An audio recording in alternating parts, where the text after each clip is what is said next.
welcome back to another video from us here at CupofTCG. Today, I'm in the hot seat, hosting a cheeky little peek into a couple of the Runeblades in Rosetta. So I've got three mugs here with me, and we've all been testing Florian and Aurora. Guys, how you doing? Good. Looking forward to Rosetta finally releasing. I think we're all chomping at the bit for the set to actually come out so we can get the cards in hand, honestly. Yeah, pre-release is this weekend. Yeah, for sure. We have got the full card list now, so testing has gone into overdrive with Florian and Aurora.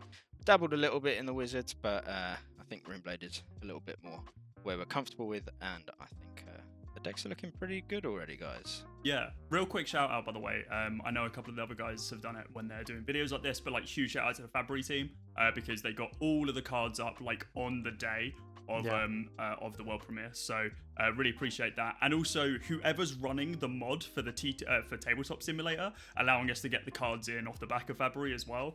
S tier, honestly. You know, really the Fabry guys were at the event while they were uploading the. Having a lot. What the fuck? Yeah, they're built different. My guys do not clock off. They're on that grind. They just love work.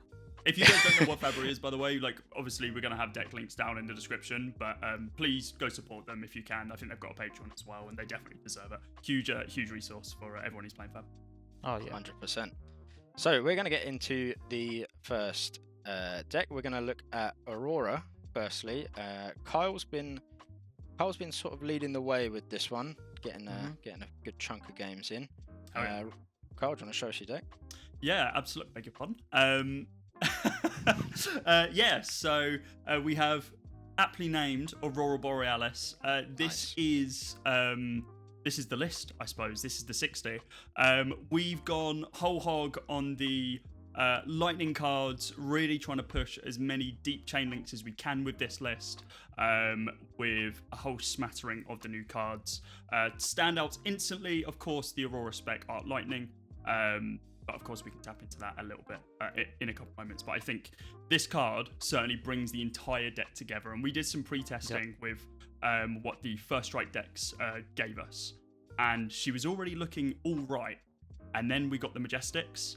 It kind of pushed her over the edge from being all right to being really, really hot. Yeah, I think a few of us were super eager to get some games in with Aurora and Florian. And I think... let's say we basically tested commoner / clash decks with these decks right before we got the majority of the Majestics. I mean, we had a couple cards like E-Strike, and I think there might have even been a list with Art of War, God rest its soul, before it was banned. But the Majestics really seem to have started making this deck sing. Carl, why don't you talk more about what the deck is trying to do and what sort of play patterns are pushing it over the edge? Yeah, absolutely. So I suppose what the deck is trying to do, with the exception of reducing your opponent's HP to 0, is do that in the fastest way possible. This deck is all about going wide. It's about presenting 4 and 4 and 2 and 4, and then with an on-hit towards the tail end, or an on-hit which draws a card midway through. Or if you have a Channel Lightning Valley, an on-hit at the very beginning, forcing your opponent in some really difficult blocking positions. Not only that, of course, the benefit of it being a Lightning Runeblade, you can chuck in a couple of arcane damage elements here and there. Whether that's from the Grasp of the Arknight that we're going to be running as kind of our main arm equipment piece, just an outlet for some of those blue resources if you don't want to make an embodiment, or by doing some really, really unfair things like making an embodiment of lightning and then playing an E-Strike at the start of the turn for 5 go again, draw a card, cycling a poor card from your hand, coming in for a free 5 go again, and continuing to hold what could be a 4, maybe even 5 card grip if you have a CLV on the field. There's some really egregious combos that this deck can do that we can tap into in a moment. But the main thing is go wide, split up the damage here and there between arcane and main, but primarily hit them hard, and she does it very, very fast as well. So I think people familiar with Briar from the past will be familiar with the E-Strike and Snatch and these sorts of cards abusing the embodiment of lightning. Talk to us a little bit about the inclusion of, I'm counting about 12 instants, maybe a few more. 3, 6, 9, 12. I suppose upon a technicality, if we're counting Burn Up Shock as an instant, then that exists there, but it blocks 3. But yeah, so I want to start at the very top. So we got EMS, Electromagnetic Somersault. This card is both defensive and offensive. In the so red good. slot. Yeah, dude, this card is crazy. Allowing you to bounce back any of your cards, because you'll notice that we're basically a Cheerios deck. Bouncing them back to your hand, both on defense, allowing you to get some free block, or on offense to be able to re-threaten an on-hit later in the turn. One of the most treacherous things you can do with EMS, not including some combos with cards like Flitter and Charge, but with Snatch. You can open up the combat chain with a Snatch that has Go Again and flash it back to your hand after they've had to overcommit on blocks for that incredibly brutal 4 breakpoint. If you've got a CLV on the board at the same time as well, they really need to respect that Lightning Press opportunity as well that can come in. So usually you're garnering 7 block on a Snatch. And then you're being like, oh, okay, that sucks. Bounce it back to my hand and do it again towards the end of the turn. When you've ripped 2, maybe 3 cards or 2 pieces of equipment out of them. Really, really brutal and a fantastic. It is brutal. Yeah. You hate this card, don't you, Ryan? You sound like you're talking as if you've experienced this card a little bit. Talk to us about your experience playing against this deck. Yeah, Kyle and I have done some testing, as Finley has as well. And yeah, this deck's cool because it is a bit like Fi. I like Ninja. I've played Ninja a lot. It feels a lot like Fi, but honestly, a little bit better. I'll just say it now. I think the on-demand embodiment of lightnings, the split damage, like Carl mentioned, the awkwardness of flashing in a Snatch and bringing it back to your hand, and then they've got to think about it later. And also, I want to talk about Starfall. I think this is the best weapon out of the 4 heroes. I'm just going to say it. Yeah, I think I agree with you. We've just through seeing some of the turns that this deck puts out, I think like you compare to Fi, I think Fi kind of pays the price on the rate of his cards for having Go Again built in. I think Aurora is afforded slightly higher damage on her cards because you might have to work that little bit more for the Go Again. Sort of, but it's built into the kit, right? But Starfall functioning like a Searing Emberblade in this deck, 1 resource cheaper, but also 1 damage less. Searing Emberblade does its job as a Draconic Chain Link. Starfall does its job as potentially damage to trigger things like Channel Lightning Valley and Burn Up as well. Burn Up, Burn Up. That's almost the best thing about Starfall, right? Because it's the first instance, other than Winter's Well and Dory, of like relevant on hits on the weapon. Yeah, they are relevant. Yeah, for sure. It's also perfectly costed for your hero text. Yeah, like picture blue, Starfall, attack at the end of your turn, activate Aurora with the 2 floating. Yeah, like that seems to be the play cycle, and it's really strong. So and like Carl's sort of demonstrated in playing some games with the deck, sometimes you want to play all 4 cards out of your hand, and fortunately for you, this costs 1, which is that cheeky Tunic resource that you get every 3 turns. Yeah, we were testing with Didact Carapace, which came in the post today. So little hint, it's in the side, straight in the bin. But yeah, evidently. But while that card is good, this deck is just an aggro deck, and getting the use out of that 1 resource to turn into a 2 Go Again Chain Extender, which then can trigger Burn Up, a 2 Go Again Chain Extender which can trigger CLV, and has a source of Go Again, which is incredibly relevant for Arc Lightning. Starfall becomes a floated Tunic resource that does 1 Arcane and 2 Physical, and that is harking back to the terrifying days of Rosetta, which did get a reprint in the set and looks bloody beautiful, but of course unplayable in CC. But yeah, Starfall is great, and honestly, anyone who said that this card would be mid is really, really stupid. And I would be silly to say if that was me. But on reveal, I was like, this card is all right. And then Callum lost his mind. He's like, what are you saying? This card's insane. And I was like, I see it now. I get it. We're waiting for a few more cards to be revealed. It's the skies are clear, Callum. I get it now. Yeah. So you've mentioned Arc Lightning a little bit. I think. Should we have a look at it? Yeah, bring the card up. I think I mentioned it earlier today. I think this card might be insanely good, and I'm not gonna use the broken word. I'm not gonna use the B word, but Busted. it's really bloody good, guys. This card is so good. I think it's like why you play the deck, right? It's that good. It's like that level of spec. It almost to me feels like they ban Art of War. Can't get +1 on all your attacks, or can you? Yeah. Or they ban Tome because they banned Tome for this card, dude. Honestly, this look, is the card that banned Tome. Like you can title it as much as you want. Yeah. This card is stupid with Tome. The second part of this card, the next action card you play gets Go Again. That's insane. Yeah. Cost 0, by the way. Yeah, I think Finley, you worked out on yesterday. We played some games. You worked out that this did how much damage? Like 5, 6. On 5-card hands, it will be doing 6 or 5. Like, it depends if you have a blue to spare. Personally, what I think is the scariest about Aurora and this card is that she's so consistently presenting physical damage, and then towards the end of the game, if you're playing a defensive deck, she'll suddenly present 5 arcane on top of the 13 or 14 physical damage, and once you're forced into making really tricky decisions early in the turn about how you want to commit your blocking cards, and it basically forces misplay. Yeah. One of the most broken things, I will use the word because it is having a CLV on board and then playing an Arc Lightning. You have a 3, maybe a 4-card grip because you've played an Arc Lightning from hand and you have an Arsenal, or you played it from Arsenal and you have a full grip. And your opponent has to go, okay, is this going to be a 6-card hand, or am I going to be able to mitigate every single point of damage that's coming here, which is split between on hits with Snatch, because if you play a Snatch straight after Arc Lightning, no embodiment, by the way, Snatch gets Go Again. And then because it has Go Again, pings you for 1. So spoiler alert, if there's a CLV on the board and your Aurora opponent plays Arc Lightning, you're not spending all the damage. I'm just saying it now. I'm just saying it now.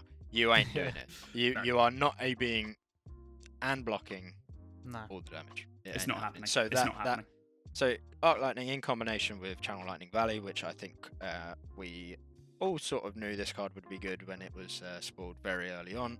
Yeah, it's pretty gross. Notably, one quick thing. Sorry, one quite important thing as well in combination with the Arc Lightning and Channel Lightning Valley. Channel Lightning Valley only works if you have not dealt damage this turn. It needs to be the first instance of damage. So if you have a CLV in your hand and you have an Arc Lightning and you're playing the Arc Lightning, in response to the Arc Lightning, you need to play the CLV before the damage goes through, or you play the CLV first. You cannot do it after the 1 ping or when your opponent is deciding on the 1 ping of arcane damage. You need to do it beforehand, which is something which will trip some people up because the wording on CLV, while it is quite clear, is quite different from other effects in the game. The only thing I believe acts like this, and Finley, I think you can attest to this, is the Bolton Chest. I forget what it's called. So yes. The other thing we've missed here is that Arc Lightning turns your sword into a 1 for 3, and it makes your grasps ping for 1 damage as well.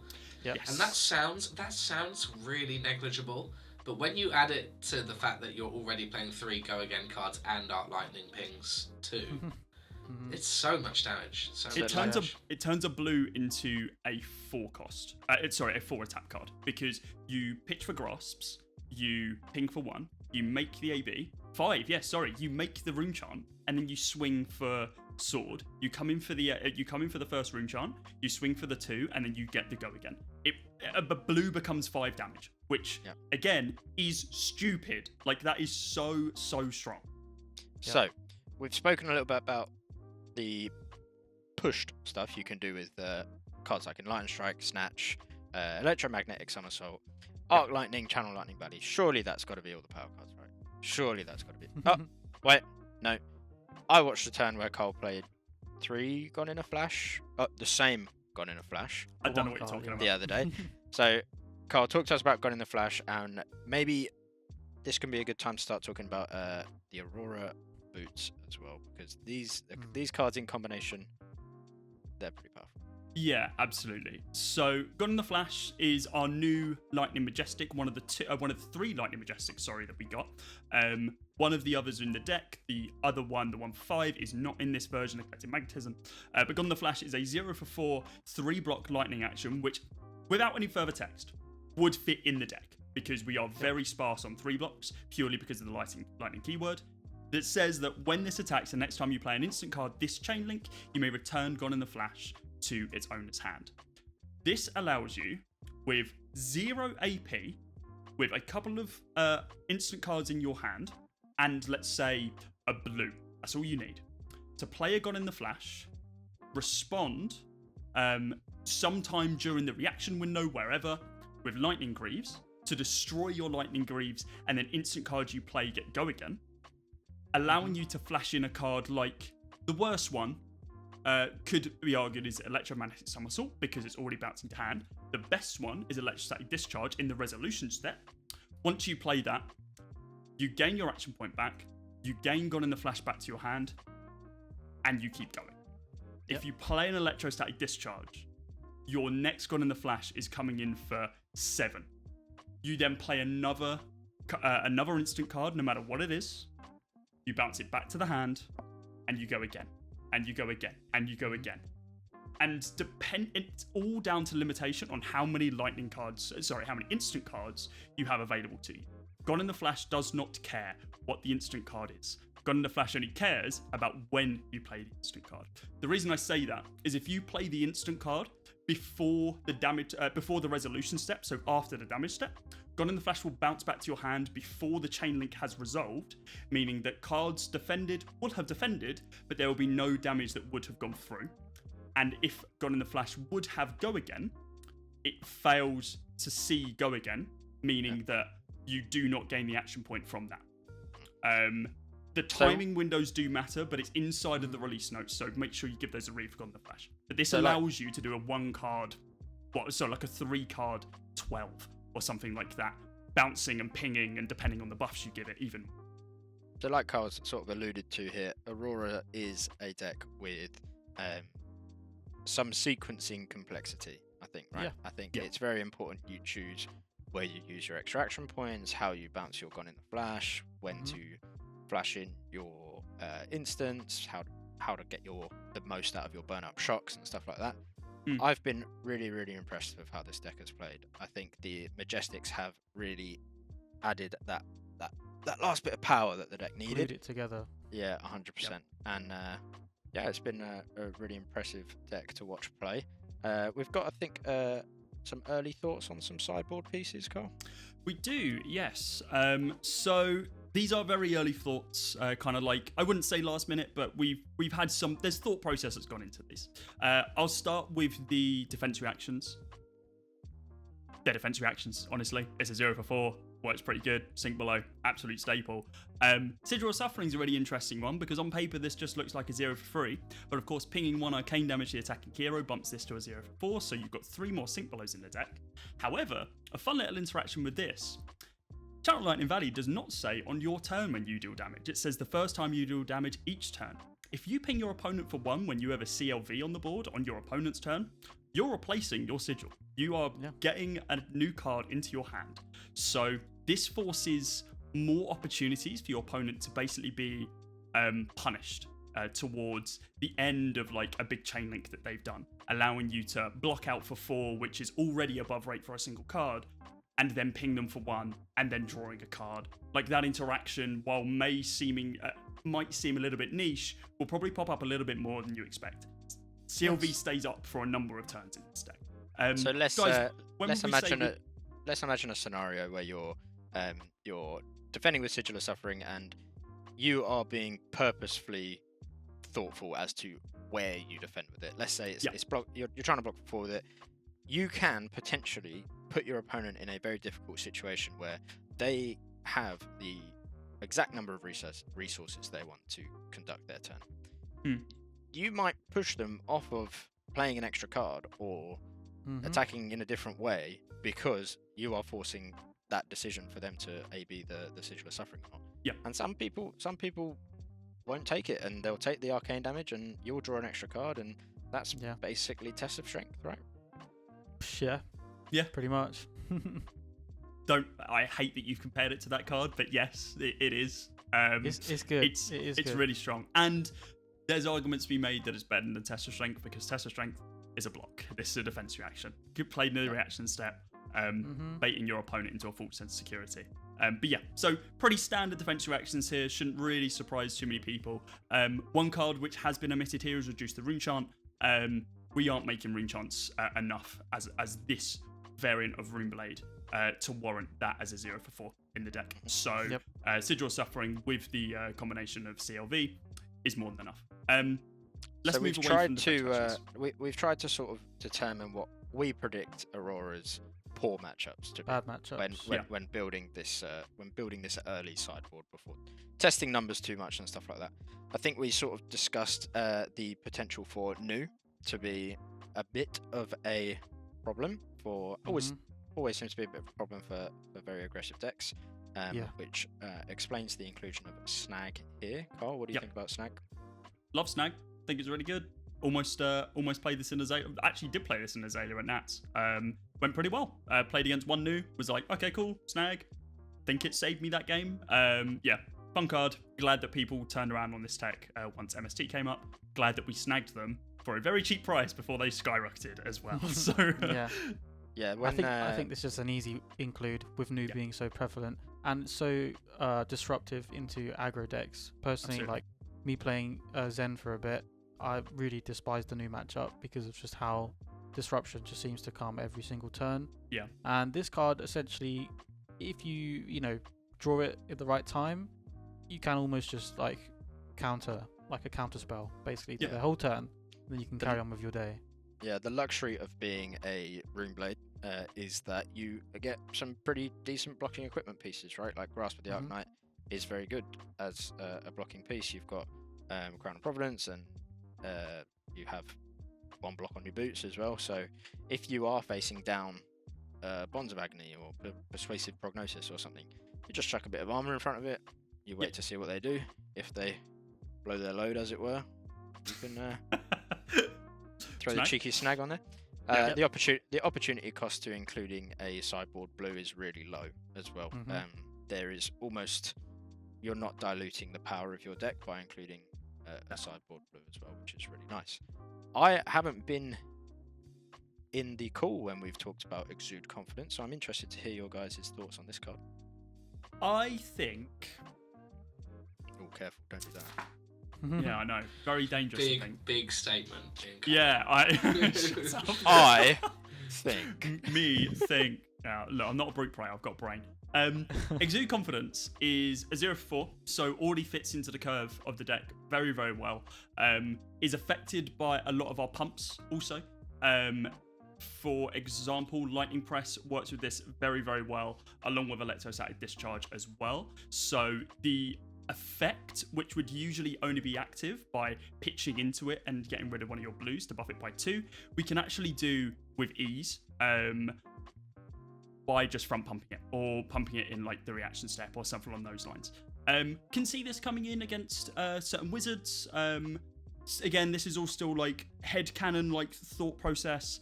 Very defensive decks as well because this just beats out defense reactions. I think there's an argument that this could be replaced, but I think everything that I'm looking to do in some of these more defensive decks, this stops, and this helps me. So seems like this card, like you said, in combination with something like Electromagnetic Discharge, feels like this card could be like a real house against a deck like Riptide, right? Yeah, that's exactly it. Yeah, we were going through these yesterday. And I think I analysed that like Victor, a Riptide, and maybe any other deck that's bringing defense reactions to kind of stifle Aurora's power. Like, sure. No, Reckless Ring. Hell yeah. I think, like Carl said, if it's the cost curve, it has this no defense reactions text on it. You can pump it if you pitch stack it with your blues. You can also front pump it. Say you give it go again, you pump it. You've got CLV on board. what just can may they do? not be anything they can do about it. Right? Yeah, right. Yeah. So it's not a terrible card. It does block 2, but so does everything else in your deck pretty much. Used to feature in. Am I right in saying it used to feature in Briar decks to try and get through the hyper It's defensive a good decks? way of forcing Enigma into tricky situations too. Enigma is one that, that was one to think about also. The fact that they just can't activate their hero ability, and they wouldn't be able to flash out some of these, a lot of their auras that they would like for the mitigation, is relevant. It might not sound amazing right now while we're still doing all of these thinking before we've done too much testing into Enigma, but I think this could give us a couple extra points of value, and I think honestly that might be all we need into a deck like Enigma right now. Yep, the 60 is strong enough already, right? We're just looking for tech cards in, like Callum said, are slightly bad matchups, right? Yeah. We need to think about how to beat those with any point value we can attain. I suppose a good point there is, you mentioned we're looking for tech cards, and one card that I've been seeing thrown around a lot in the Discords and in other deck techs is CNC, and you'll notice that CNC is not in this deck. The meme is, I don't own CNC, so it's not in any of my decks. However, thinking about it some more, the cost curve of the deck doesn't function by playing 2 cost cards, in my personal opinion. I think we're looking to activate Aurora's ability more than threaten disruptive on hits. I would much rather the on hits that we display to our opponents be your card draws, be your more damage with Static Shock, be your even more damage with Burn Up, or cards like Sensor, which is what we put a 1 of in. Where this is a 1 for 5 block 3, which works very good against certain decks. The one that really springs to mind is Azalea, and just naming Red in the Ledger. Red in the Ledger destroys aggro decks. I know this personally from being an Azalea player, unless you're Zen, and then Zen just don't give a shit. But Sensor will allow you to really make your opponents in those aggro races think. And I think Azalea is going to be one of those matchups where you're going to need to make the Azalea player think a little bit, because if they just say no blocks or everything, you're in trouble. And like you say, the one for 5, that sort of cost curve is more fitting to Aurora's turn play pattern. You can just forgo the sword, like legitimately. You can just swing a Sensor instead of a sword, and that's fine. And I think one thing to note, like you said, your on hits are drawing you more cards, your on hits are dealing you more damage. The best on hit in the game is death. So the quicker you kill your opponent, the less you need to disrupt them, right? Yeah, Carl, talk to us about the last couple of equipment pieces in the sideboard here. Balanced Justice. This card's fallen a little bit out of favour with a lot of people, considering Art of War's gone and Tome. However, I still think this is an incredibly relevant card into decks that are going to be drawing quite a lot. If I'm honest, probably the Aurora Mirror. I think this card could definitely come in, but it's certainly going to be in for the Brutes. Bloodrush Bellows is still a threat and will remain a threat for a long, long time. Until all of the Brutes are living legend, and we've got a fair way to go before that happens. Even that KO, stay on the side. Even KO plays a wild ride into a Bear Fangs every so often. Absolutely. So there's always room to crack this. For sure. Then by the looks of it, you've got an AB 2-piece and a Spell Void 2-piece. So yep. Bit of wizard Dyadic. protection. Yeah, this is all wizard protection for sure. Dyadic is very, very good into the new wizards as well, because not only is it allowing you to go up to AB3 with your boots, but it's also opened up the opportunity for Temper 2, block 3, into both Acilio and to Verdance, who are going to be chucking attacks at you throughout the game. They need to, simply. Some of the most broken Acilio turns you can have include Gone in a Flash. Being able to block some of that out alongside some of the arcane damage he's going to be presenting, I can see being very important. And Shock Charmers, I love this card and have for a very long time, ever since playing Lexi back in the Starvo meta. I think this instant ability is brilliant in Lexi. I do not ever see this being activated by Aurora, but this bad boy has Spell Void 2, and that is all you need into a Kano matchup, or a matchup which is really, really trying to chase you down on that arcane damage. Yeah, I think we used to see BREW'S and other Runeblades play Dyadic Carapace into Icelander when she was playing the Runeblades and the Finals Fighting Spirits and stuff. Put in a lot of work there, so it makes sense that it would put in work into the new wizards as well. Yeah, with Dyadic, Shock Charmers, and your boots, you can chuck 3 snags in to up your blue count, and then your AB3 Spell Void 2. Yeah, your AB3, Spell Void 2, and your game plan doesn't really change because you've still and you're got an aggro Tunic, deck. you've still got Crown, and I'm an aggro deck. That's pretty good. Yeah, Yeah. Sure. it's very flexible. Shit. Carl, give us some sort of. Sorry, go on. I was just going to say, there's two cards I think we should call out. The first one's nice and quick, which is that E-Strike being like the most bread and butter fab card is pushed to the limit in this deck. Yeah. Yeah. That it's just 5 value on one card It's so at the good. start of the turn. When it's like, it just, even on not a power turn, when this card is presented by Aurora, it feels so bad to be trying to block because you know that they might be holding the CLV or they might be holding a snatch. And it's forcing you into these no-win situations.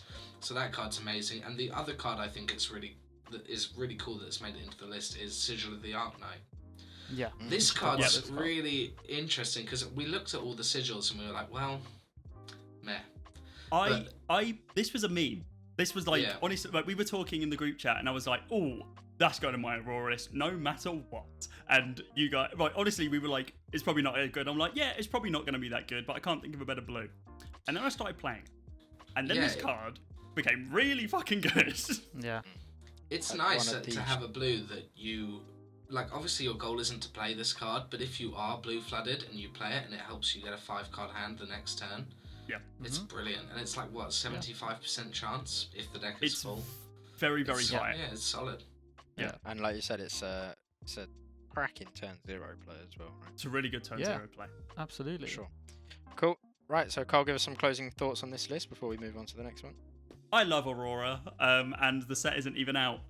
This is completely different from any decks that I've played before. I've been a Ranger main since I first started playing Flesh and Blood, ever since Lexi released back in Towers of Aria, and I didn't see myself changing anytime soon. But with the release of this, Rosetta has kind of reinvigorated me to try something different, and this seems like the deck to do it.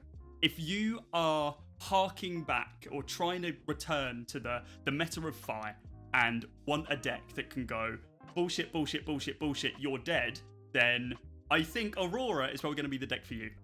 There's a lot of amazing cards here, a lot of cards which on paper don't seem like they do too much on their own, but in combination with the rest of the deck and the way it's set up, I think that this can be a true powerhouse. Really looking forward to actually getting hold of all of these cards, and envious of some of the people who got to play with some at the world premiere over in the States. So yeah, really fun. I mean, so far watching this deck, it's really impressed me in testing. I think you've got a slightly different take on Aurora quickly that we'll touch on. We won't touch on it for too long. It will be only short and sweet. We have Aurora Borealis, which is, of course, our... Oh, look at the glimmering stars in the sky. Look at the shining lights, the lightning flashes. And then we have Sexy Vis, which is the Sexy Viserai cosplay, which is very different, which actually started as almost a carbon copy of Callum's ProQuest winning deck. I wanted to explore the opportunity that she's a Runeblade, she can play Runeblade cards and do Runeblade things, which is usually means attack, arcane, attack, arcane, attack, arcane. This is almost a 50-50 split of non-attack actions and attack action cards, allowing you to do things like CLV, Sonata, ping for 1, reveal Sonata, put the card from Sonata in your hand, CLV, draw a card. And then there's other things like being able to play Eclectic Magnetism, which is a 1-for-5, which doesn't do anything. Oh, psych, I've flashed an Electrify from Arsenal, I've drawn a card, I've pinged you for 1, or I've pinged you for 3, and regain my action point. Yeah, it's a cool. It's different. Yeah, it's Yeah. a cool different take on Aurora. I think the combination of Arc Lightning being a non-attack action rather than an instant, which maybe would have been a little bit more on theme with the deck, but maybe also a little bit broken. I don't know. I think the theory of this card being a non-attack action, turning on things like your Revel in Runebloods is a very cool different take. I think personally, in the few games that we've watched play, the more instant focused list is doing some More slightly consistent. more broken things. But this is definitely a cool It's a cool take. alternate version. I didn't want to leave any stone unturned. And there were certain turns that we had in testing where you play Arc Lightning to start, and then you play a 0-for-4 attack. It gets go again. Cool. You've already done 6 with Mix 2 Arcane, and then you play a Revel, which is for 4. Oh wait, no, it's for 5 because it has Go Again and pings with the Arc Lightning. And then you swing your sword, and that has Go Again. And then you keep going, and then eventually you're spiraling out of control. If you've got a CLV on board as well, you played a Sonata, like the turns can get incredibly silly. It's just not as consistent as Aurora Borealis right now. This is the deck that is doing the more consistently broken things. Whereas Sexy Vis, which I'm going to continue calling it until the day I die, is currently just an idea, a thought. If you want to continue building on this, we will link it down in the description. This is probably going to be where we leave it for the time being. But the Aurora Borealis list is one that we're going to continue ideating on and look, maybe play moving forwards. One quite compelling reason to try a sort of version like this rather than the instant focus list is they may block too, but this deck does block significantly better than the instant list. So if you're forced into a position where sometimes you're having to block out a few disruptive turns, then although this one is far more susceptible to Warmongers, but we'll see if that... Absolutely it is. The Aurora Borealis one, I don't think cares about Warmongers at all. Not really, I think you can just ignore it and you just play the rest of your turn. So yeah, incredibly relevant, and I think we may be seeing the rise of Warmongers once again. Not that it ever died, but expect to see that card more and more considering the cards in Rosetta. Yeah, you could play your Aurora Borealis list for a while and then just one day bring this to an armory. And people would like, expect the other list. Yeah, and then you just spike it probably. I'll be furious when I bring no AB and just Yeah. melt to all the runechants. Yeah. So look, that's our take on Aurora, or Carl's take on Aurora so far. It's a Really team impressed with effort. the This is ours. Yeah. Like we've played enough games for the Aurora Borealis stuff to be a group effort. Honestly, like the testing has been super helpful. So Yeah, CupofTCG list. It says CupofTCG at the top. Notably, the next one doesn't. But that's still a CupofTCG brew. So Carl's not been the only chef in the kitchen. Finley's been working night and day, I'm going to say, on a Florian deck that we're going to show you right now. It's very nice of Callum to say night and day, but I will preface this by saying that I think the Aurora deck is in a better position than this one. So let's talk about Florian, I guess. When people see Florian's hero text, they're immediately drawn in one of three directions. The first direction is, I want to build a giant pile of runechants. The second direction is, I want to block everything and pitch a blue to swing Reaping Blade and Grasps for 5. And the third direction, which is the direction I chose, is that fateful word mid-range, which is really tricky and fab, I think, but that's what we'll describe it as. Florian gets the privilege of running Earth cards, which is a debatable privilege, I'd say, but some of the new cards are really amazing. So I suppose we can go through some standouts here.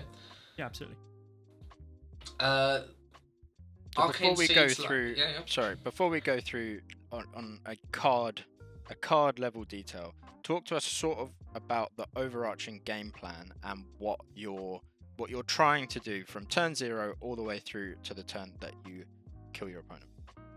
Yeah, okay. So because I've chosen the mid-range archetype, I suppose, the goal here is to play slowly at the start of the game, play very defensively, putting Earth cards in your grave and the occasional non-Earth card, although it depends on how you draw, and then playing value turns with the Decompose cards until you can activate Florian's hero text, and then you can play not necessarily explosive turns, but very high value turn cycles with cards like Arcane Seeds, Ringblood Incantation, and Malefic Incantation.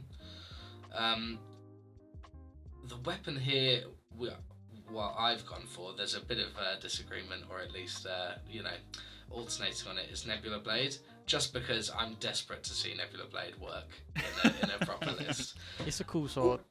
All three of the swords, and the three we're considering here, Rotwood Reaper and Reaping Blade, they're all absolutely viable, I'd say, in this list. Like they all belong.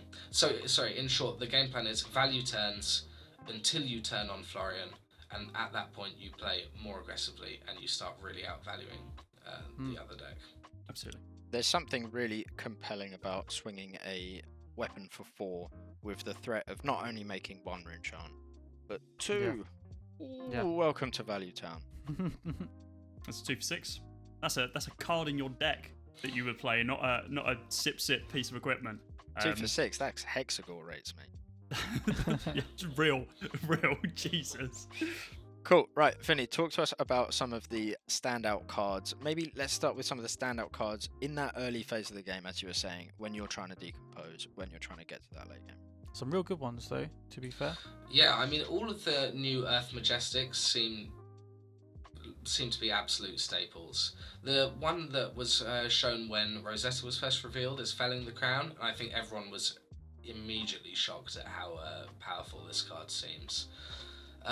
It's a disruptive piece, it blocks 3, it's Earth, comes in for 8, which is Icelander rates, and it has a disruptive effect for your opponent. Obviously the effect is symmetrical, but when you're playing it on your turn, you know, we know how Codex is played, we can work out how Felling the Crown is played. You just play it as the last card in your hand, unless you're me and you forget that the effect is symmetrical.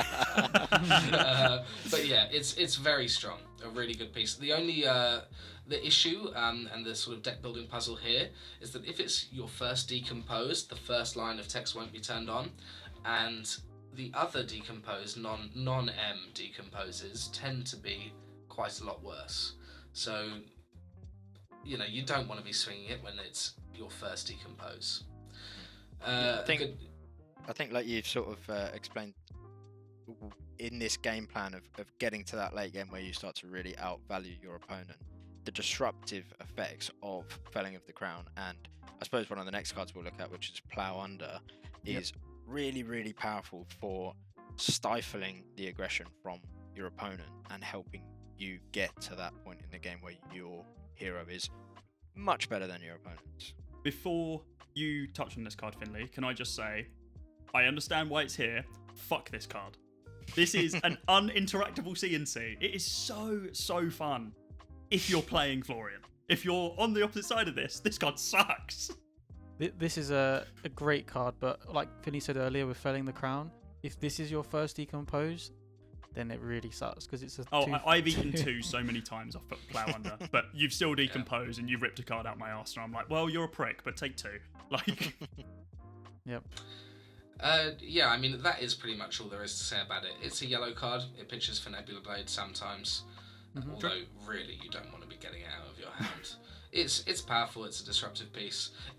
While we're talking about the attacks coming in for 2 or 4, so less than they're meant to, I'd just like to touch on the deck building puzzle that Florian presents, especially if you're doing this mid-range thing, which is that you need to find a balance between the number of Earth cards in the deck, the number of Decompose cards in the deck, and the number of Runechant generators in the deck, and the number of defensive cards in the deck. So it's there's a lot of numbers to tweak as you build this deck, and this one is I feel like I've pushed this deck pretty much to the limit, and it may be actually beyond breaking point. So this deck runs 30 Earth cards and 12 Decompose cards, and you know, you think about the number 12 and you think, well, that's 36 Earth cards you could potentially banish, but the reality is that it's tricky to get it to line up correctly.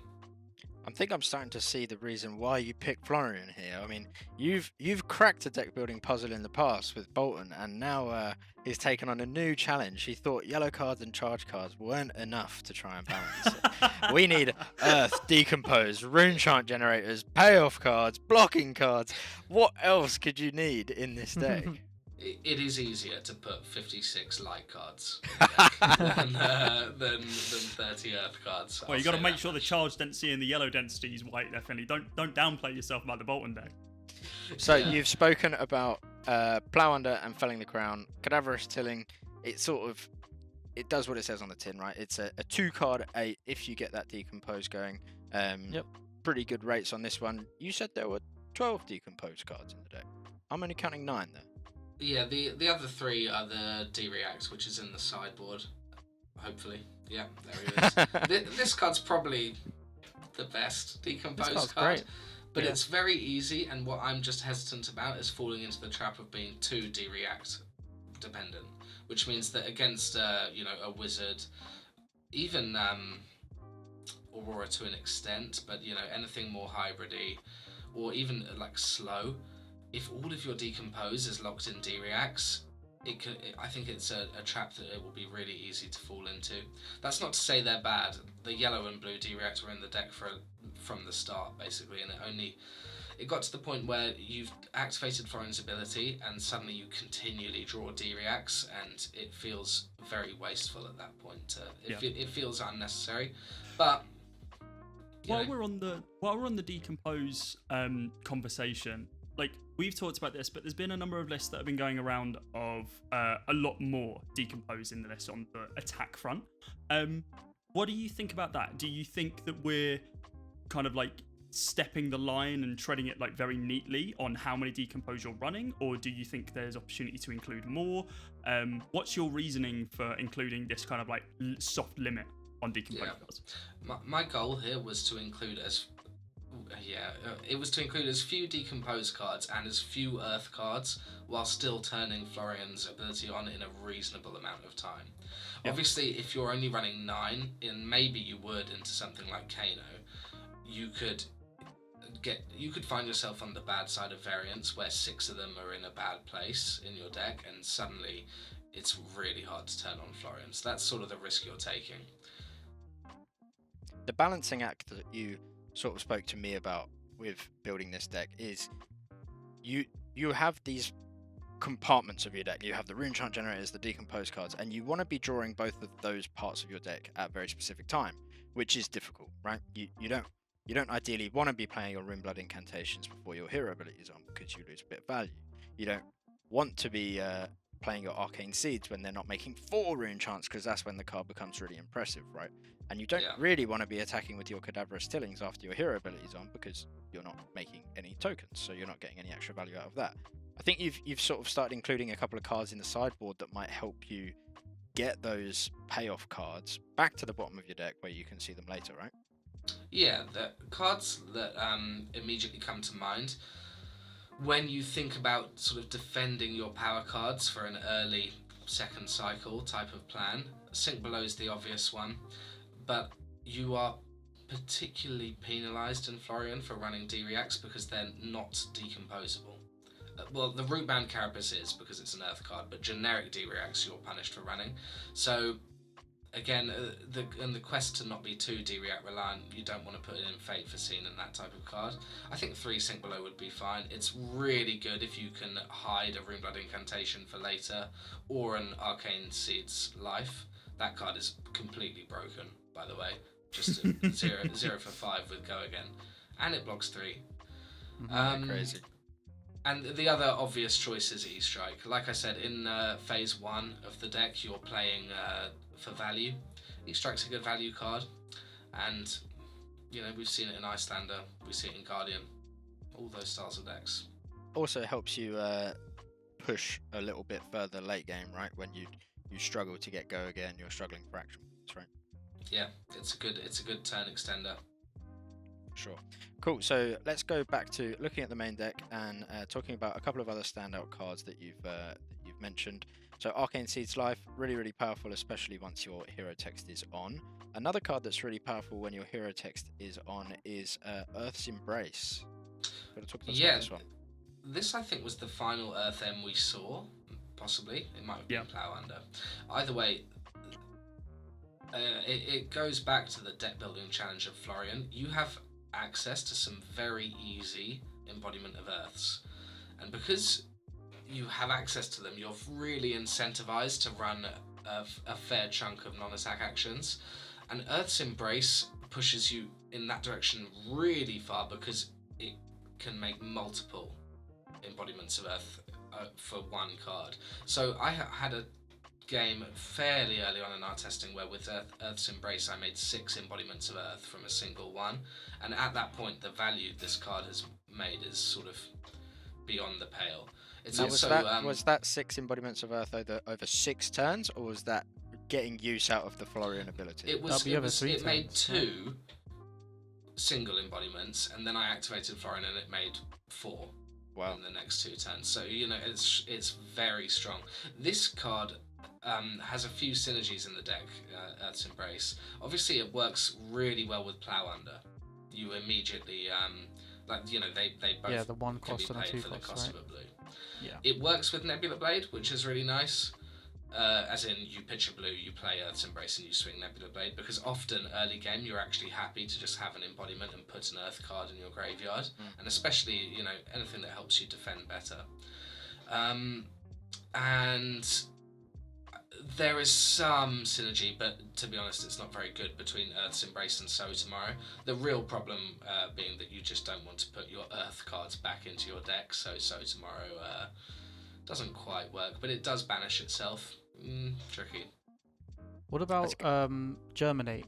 How have you found Germinate? Because I think when your hero isn't online, this card is hard to play, but when it's online and Florian's active, this card's really, really good. It's a shame it doesn't have Go again, but I think that's there for a reason, because when you can pitch, like, X is 3, and you can pitch 2 blues into this, make a ton of runechants, it seems really strong. What do you think? There's a reason Cast Bones doesn't have Go again, right? Yeah. I think Germinate feels pretty balanced to me as a base card. It obviously becomes really powerful once Florian's turned online. It's also turned on. It's also an amazing turn 0 play, because you can just make a few embodiments of Earth, and if you draw a non-attack action, suddenly you're blocking for 4. The healings is good too. It feels like an afterthought, but actually you end up healing for an awful lot playing these decks, and into an aggro deck that will be what decides the game, because they'll run out of gas or you'll just eke out enough value. And when you're creating something like 4 embodiments of Earth, that's really good into Guardian or similar. Yeah. Also, as Callum mentioned, the deck sometimes in the late game, once you've activated Florian, can struggle for action points. And because you struggle for action points, you struggle to push over your opponent's block, and this is a good way of saying, okay, I'll take 1 turn, I'll make 8 runechants, 10 runechants, whatever. Yeah. Next turn, I'm definitely doing damage to you. Yeah. I think one other... Go on. Oh, go on. Okay, so just quickly, you were talking about life gain a second ago. There's one card that I'm not seeing in here that I think people would expect. It's Thistlebloom Life, right? Yeah. Is that something you play tested? Yeah, I mean, I started all of the decks by just putting the 2 meld cards and Germinate in. But to be honest, I was only ever playing Thistlebloom Life turn 0, and that was when I was also running Fruits of the Forest. And the thing is because the yum, and because at the moment I feel so pushed to have non-attacks to actually make use of the easy access to embodiments of Earth, it didn't feel like there was space to run the yums for the healing. And then when you've only got 3 cards in your deck that are healing you, because obviously you can't play Thistlebloom Life after Germinate, its value seems to have really gone down. And to be honest, you also really want to pitch a blue in this deck and not a yellow. Yeah. So, yeah, I think it didn't seem to belong to me. Speaking about pitching a blue, right? You pitch a blue, you play your 1 cost non-attack action or whatever it is, and you swing your Nebula Blade, right? Seems like the curve is pretty much figured out. So, how often are you playing Tunic versus the new Earth chess piece, Barkskin of the Millennium Tree? I think. Have fun writing that one on the deck registration sheet. It's like Convulsions. Yeah. Yeah, for me, Tunic I think is for matchups where you are the aggressor. So that your equipment loadout for that will be Spellbound Creepers, Tunic, Grasps, and Crown probably. And that's because a lot of your attacks are 3 cost or 2 cost. It's very the cost curve of the deck is very high, and you need that extra resource in order to be able to activate your creepers in order to either get an extra Nebula Blade swing in or play another 3 cost attack. So that's when I would put Tunic in. Obviously Tunic does work, it curves very well when you're doing, say, Incantation, Felling of the Crown, right? Yeah. That's a classic Tunic line. But other than that, I think the defensive value that the Bark Skin offers is extremely powerful. Like, if you are playing against an aggro deck and you have activated Florian, and you have on-demand sort of +6 block because of the 2 embodiments you create from the chess piece, when your opponent's aggro deck is having their last power turn or whatever, it's really powerful. We haven't done too much testing of some of these decks into a lot of the existing heroes, right? We're pushed for time. We're trying to test them, and we're testing them into each other quite a lot of the time. This Barksian of the Millennium Tree card seems like it's going to be crazy good against a deck like KO or Levia or on a Blood Rush turn, right? You're going to be getting so much defensive value. I think when this card was revealed, we sort of saw, oh well, this card's going to help Verdance get to the end game. It's going to be really good. I hadn't even considered the fact that Florian was going to make 2 embodiments of Earth and defense. Yeah, that's crazy. It is really, really strong, but it does also create a problem, or not necessarily a problem, more of a requirement, which is what Finley mentioned earlier, is the text that it has. You can't just block with it and make an embodiment straight away. You need to facilitate your game plan. You have to have 4 in your banish zone, which is at least 2 decompositions, right? You can't banish more than 3 Earth cards on the first time you do it.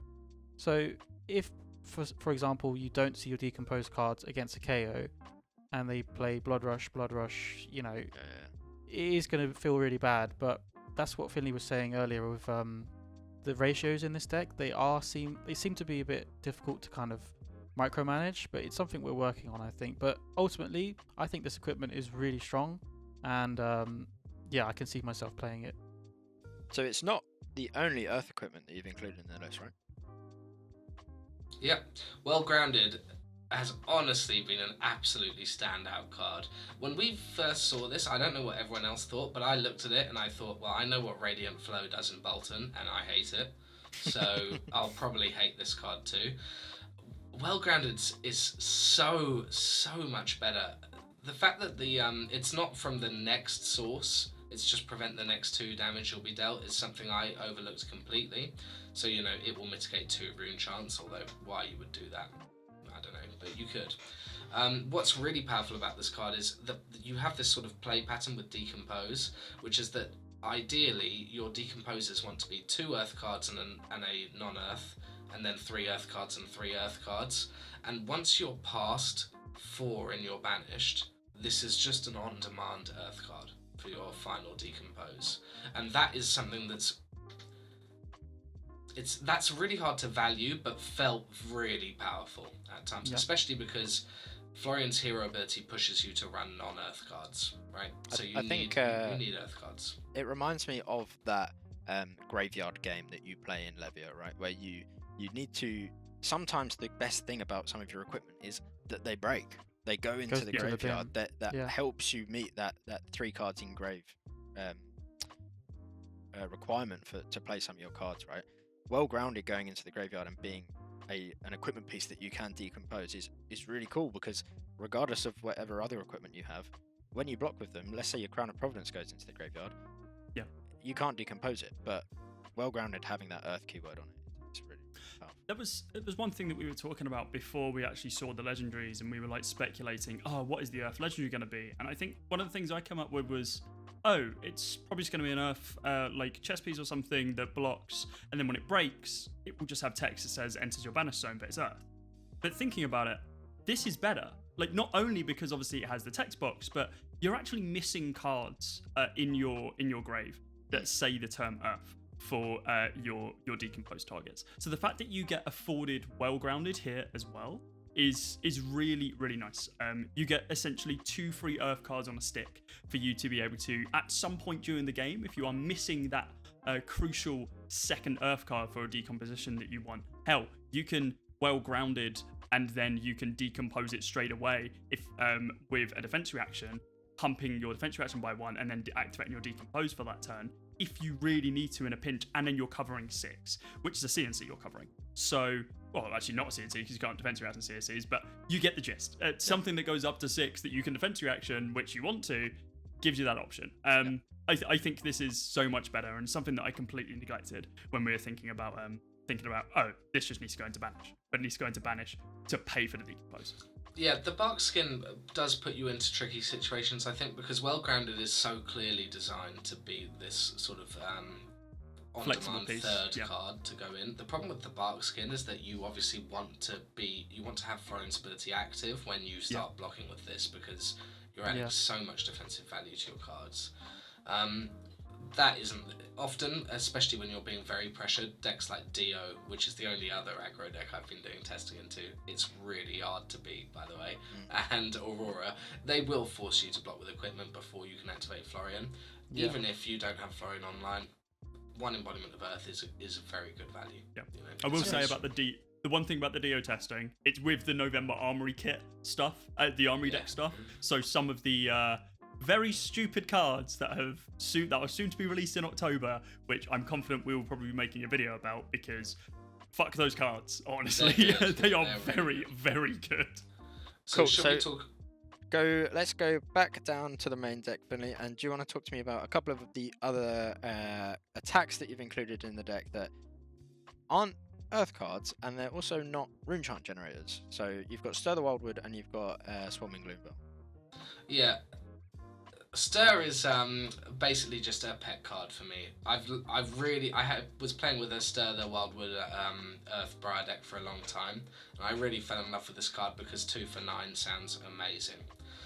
Stir is a target to be cut, probably, but it does have a lot of upside in that often you have a floating runechant against aggro decks because they'll have let your Nebula Blade hit on a previous turn, and you are quite happy to be arsenaling an Earth card.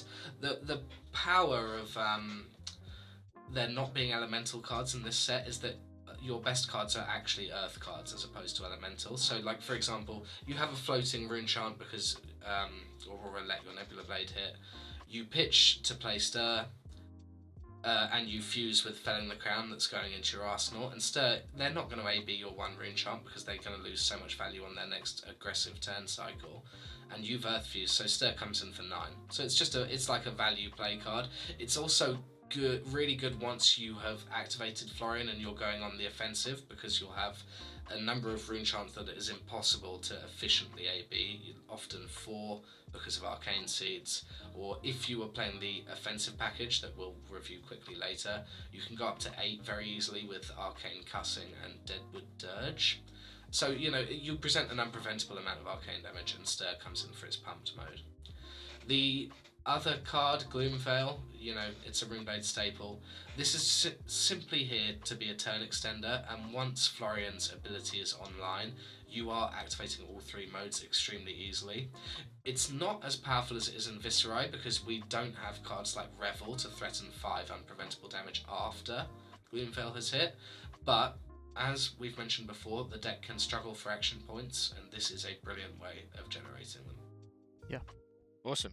I think let's talk about a couple of blues that you've mentioned to me that have surprised you in how good they are, I think. Talk about Dread Triptych. Yeah, I'll preface this by saying I think the blue slots in this deck are very contentious. There are loads and loads of options to be considered here.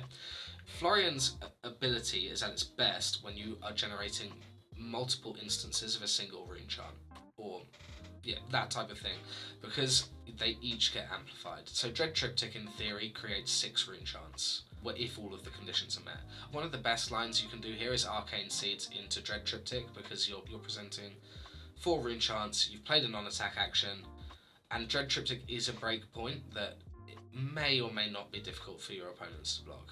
Either way, they don't really want to be blocking you, because once your hero text is turned on, they have to kill you because you're going to outvalue them. If you wanted to run the classic Earth Runeblade card, Bramble Spark, it synergizes brilliantly with Dread Triptych. Yeah, for sure.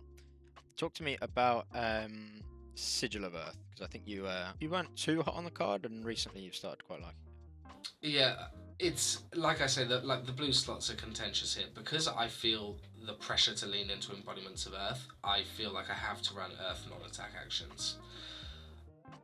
Sigil of Earth is tricky, but it is a blue you can play. Embodiments of Earth are powerful. You do have to block in this deck. And if you draw this turn 0, you know, it's a free Earth card to go into your graveyard. Yep. If you draw it later on in the game, especially, so this isn't in the deck, but it combos very well with cards like Splintering Deadwood and Deadwood Dirge, which is in the deck. So, you know, it combos well with your own Aura Destruction cards. It blocks 4 if you have 2 embodiments, or 3 if you have 1. It's just satisfying the Earth blue slot. It has go again. You can swing Nebula Blade afterwards. Yeah, sometimes if you're left with a couple of cards, just stranded with some cards, Sigil of Earth is one of the better ones, because obviously you can fire it, goes to your bin, makes a couple of embodiments, or like you say, you can dirge it. I think it's a great card.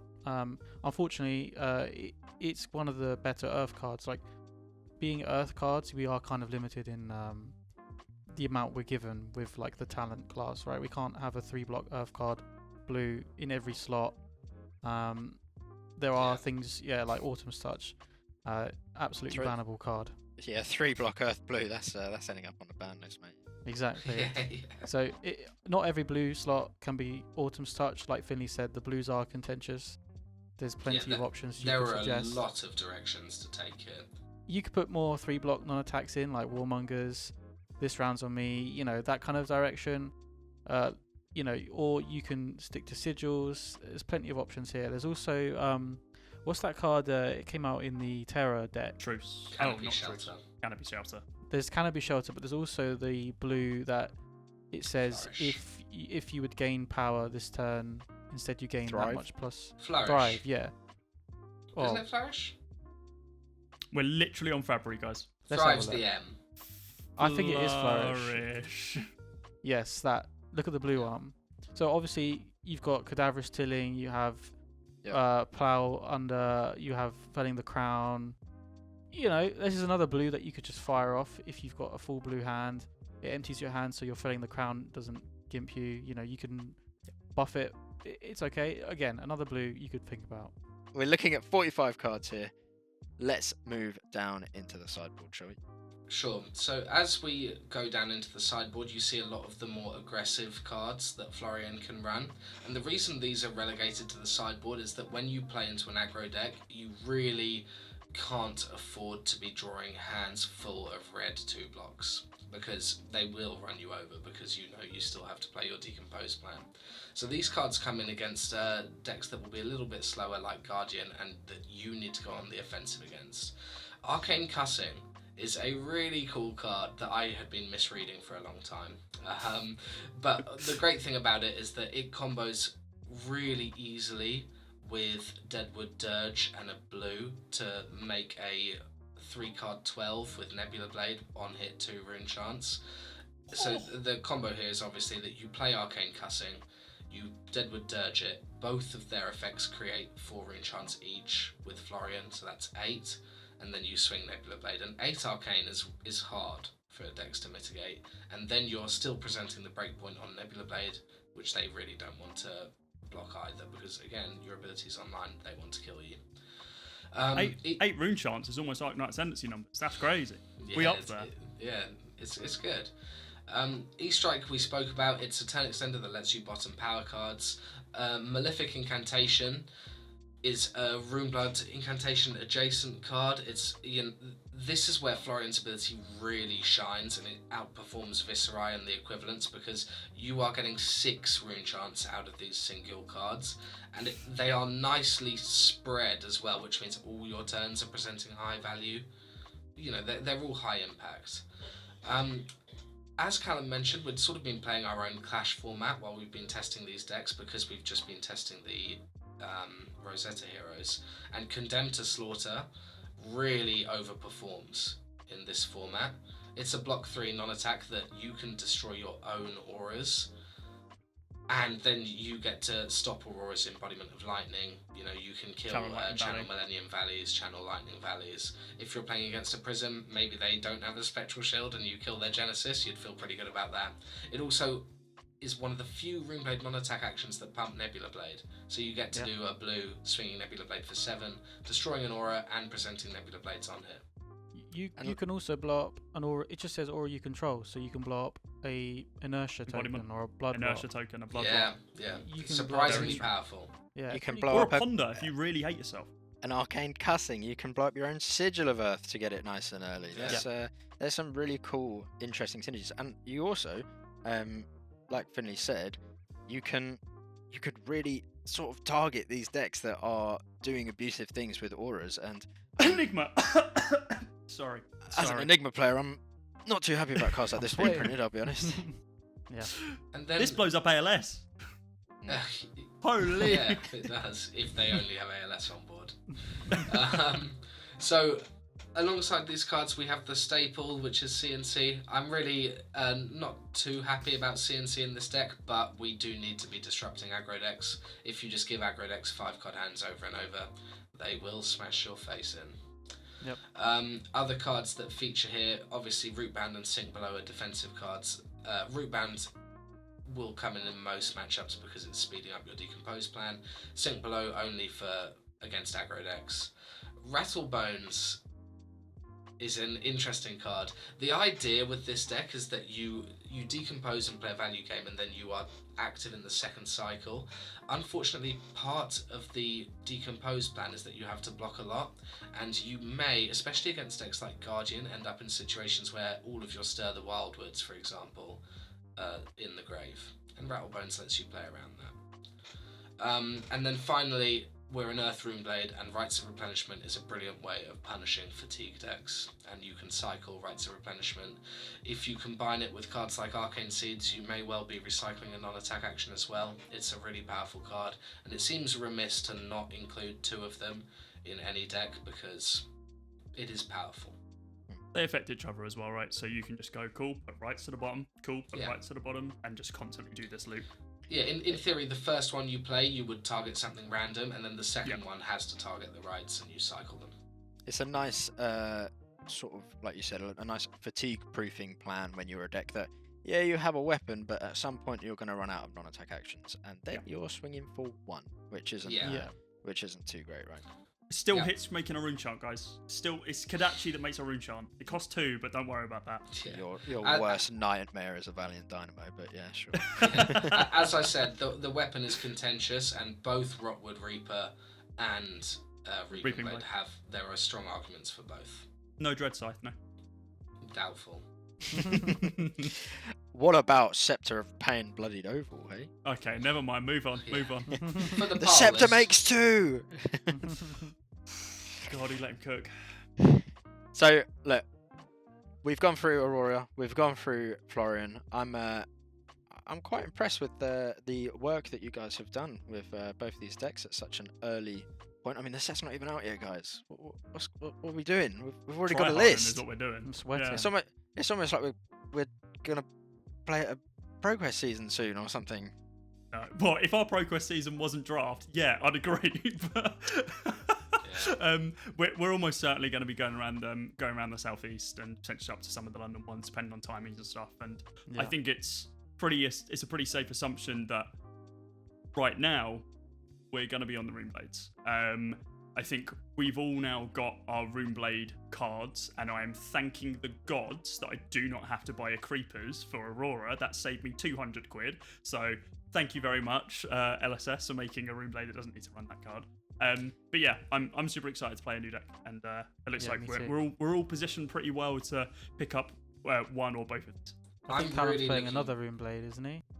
Oh, Callum's boring and is playing one of the old ones. Who are you playing now, We're all going to Callum? play Runeblade, though. So actually, Finley messaged me today, and he's like, based on this LSS Dev Talk video that came out yesterday when we were recording this, there may be some heat to cook with Viserai, right? So played Viserai in the heavy hitters format, had a really good time with him. I think On a ProQuest. if Warmongers isn't featured in too many decks, then Viserai got some real heat in this real set. A lot of So these, what you're hearing is put Warmongers in every single one of your decks and make sure Callum plays one of these. The other deck that I'm playing at the moment, I'm testing quite a bit of Vinset. I think Vinset got some huge upgrades in this set. The difficult bit is finding room for them all, because honestly, I've got like 95 to 110 cards that I want to put in a Vincent deck at the moment. It That's is, so good, dude. What a great problem to Yeah. have, though, right? Yeah. So we'll get some games in. We'll get some testing done with that deck as well. Ryan's playing a bit of Verdance at the moment and cooking that one. So hopefully we'll get a video with Verdance on the channel soon. Look, it'll be really interesting to see what decks perform at the Calling Leon, which is at the end of the month. Especially considering it's the first constructed event with the set being legal, as far as I'm aware. Yeah. It would be really cool to see how close we were with some of these lists to some well-performing Florian and Aurora decks. But yeah, pre-releases this weekend. Lads, are we hyped? Yes, absolutely. Really excited. I just want to get my hand on these cards. Like, I'm gonna be going up to people at our pre-releases and be like, "Give me your Aurora cards. Just give me your Arc Lightnings, please." So I think we're all looking at grabbing them all playing as soon as possible. 2 pre-releases this weekend. We've got one at our local store at Dyson Destiny, Absolutely. and we have one at a store that you guys have recommended to me in London on the Sunday. Yeah, a relatively new store. I believe it's called. I'm gonna double check P9. that it's called this. P9 Cards. Yeah, P9 Card Game. Which is a new store to us at least. It looks like they haven't been running Fab for too long, but saw they had a pre-release and thought, well, we're not too far from London. Might as well fly the field a bit and see how that goes. But their space looks awesome, so we'll report back in a future video for sure. So guys, if you're at any pre-releases this weekend, good luck, have fun. Thanks for sharing your early brews with us, guys. I'm sure we'll have some more on the channel soon. It's been Hopefully. a pleasure. Catch you next time. We'll see. See you later.